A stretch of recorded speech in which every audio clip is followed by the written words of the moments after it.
Hi everyone, and welcome back to the 12 Days of Christmas. It's not December yet, it's actually November 1, but I filmed, as you know, I filmed some of these videos ahead of time. But as you can see, this is a perfect day to do some Christmas baking. One absolutely excellent thing you can give somebody as a gift from your heart and something they can use and consume is baking. I don't know anyone that doesn't love some Christmas baking, and especially even if they're dieting, especially something that they can include in their dessert tray. And what better than shortbread cookies? So I'm going to show you my recipe for shortbread cookies. I make them for my craft sale and they sell out every year. And I used to do a whipped shortbread. They're delicious, but they're quite delicate. So for me to freeze them and then bring them out, they were getting kind of crumbly, and they tasted wonderful, but the quality wasn't good for, you know, if you're going to sell them at a sale, at a bake sale. So the first thing I start off with, especially if I'm doing baking for others, is a spotless cooking surface. Very important. Have your hair tied back. Wash your hands. All your utensils are clean. I know we all know this, but it's different when you're giving it or selling it. You just want to make sure that everything is really, really clean. So I'm started off with 3 cups of all-purpose white flour in my mixer here. And then in this bowl, I have 1 cup of icing sugar and 1 cup of cornstarch. My other original recipe had a half a cup of cornstarch, and that's what made them quite whipped. Then we have 1 whole pound of butter, and that's the key to shortbread. You cannot replace with margarine. You must use butter. And this makes 60 cookies. And then I was fortunate enough to get some, you need a teaspoon of vanilla, but when we were in Mexico, I've always wanted clear vanilla, especially for when you're making things like shortbread. So it doesn't change the color, it leaves exactly the same color that it is. So I've got clear vanilla I'm going to use, but you can use the regular kind. So we're going to add all of these things to this bowl. And when you start to beat it very slow, because the flour will fly everywhere, and then you get it to a whip consistency. And also to this, you can add 1 teaspoon of baking powder. This is what clear vanilla looks like if you've never seen it. The smell of pure vanilla is just heavenly. So you're just going to add that to that. I mean, it's not 100% clear as you can see, but that's what it looks like. And then I forgot to mention a step. Before you mix it up and have flour flying everywhere, you're going to incorporate your 1 pound of butter, softened. I put mine in the microwave for about, I think, 40 seconds. Just, I didn't want it melted, but I wanted it softened.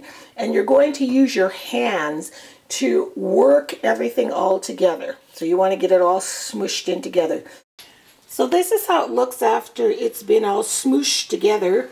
And I'm sure smooshed is a technical baking term with my hands. Now I've got 2 attachments for this Jenner mixer. This is the one for you, those of you that followed me on my Body by Vi videos.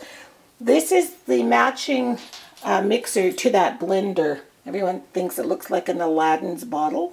I love these appliances. They're so heavy duty.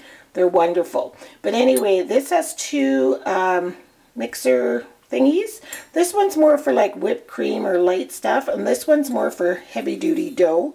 So I'm going to use this one just so that it can work into the butter and all those kinds of things. Here, let me just, there, it's very easy to change. Everything's locked in, the bowl's locked, the beater's locked. You just lower the button like so. And we will start this puppy up. I'm going to start it very, very low. So there's like 12 speeds. I'm going to start it really low just to get it going. So you're going to whip that up till it gets really thick and quite whipped looking. Occasionally you'll have to take a spatula and just push it back in so all of it, see, gets whipped evenly. a hand mixer for this, but it's much easier, obviously, if you have, what do you call, not a desktop mixer, but you know what I mean, a tabletop mixer. It makes the job a little bit easier.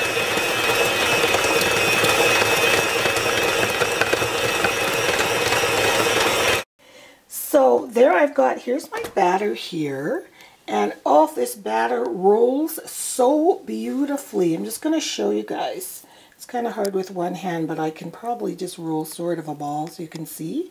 See how nice it sticks together? That's that addition of the extra cornstarch. It just gives it a little bit more body. Now for these cookies, you are not going to grease the pan. With a pound of butter, there's no need.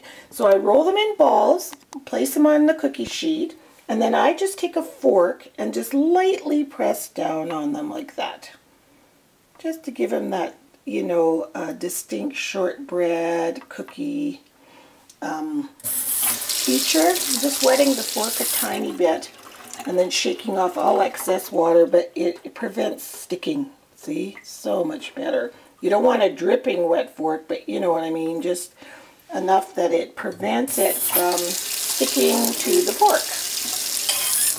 So you just continue to do that. So I should get 4 batches of 15 shortbread cookies. And because they're bigger, I don't need to use just use a dozen.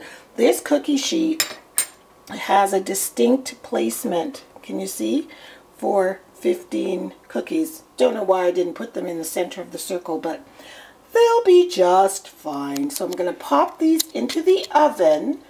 It's 300 degrees, so it's a cooler oven than typically with cookies for a longer time. So it's 300 degrees for 20 minutes.